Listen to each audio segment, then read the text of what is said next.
ಆಹಾರ ಹುಡುಕಿ ಮನೆ ಆವರಣಕ್ಕೆ ಭೀಮಾ ಎಂಟ್ರಿ ಕೊಟ್ಟಿದ್ದಾನೆ. ರಾಶಿ ರಾಶಿ ಕಾಫಿ ಫಸಲು ತಿಂದು ಒಂಟಿ ಸಲಗ ದಾಂಗುಡಿ ಇಟ್ಟಿದೆ.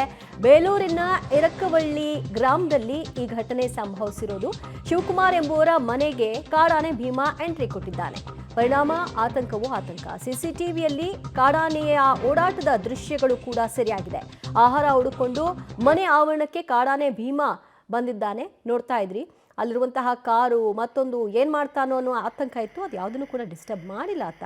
ಶಿವಕುಮಾರ್ ಅವರ ಮನೆಯ ಆವರಣಕ್ಕೆ ಬಂದು ಆಹಾರ ಹುಡುಕಾಟದಲ್ಲಿ ಭೀಮಾ ಇರೋದನ್ನ ಗಮನಿಸ್ತಾ ಇದ್ರಿ. ಸಿಸಿಟಿವಿಯಲ್ಲಿ ದೃಶ್ಯ ಸರಿಯಾಗಿದೆ. ಸದ್ಯ ಅರಣ್ಯ ಇಲಾಖೆ ಸಿಬ್ಬಂದಿಗಳಿಗೆ ಈ ಕುರಿತಾಗಿ ಶಿವಕುಮಾರ್ ಕುಟುಂಬಸ್ಥರು ಮಾಹಿತಿಯನ್ನು ಕೊಟ್ಟಿದ್ದಾರೆ.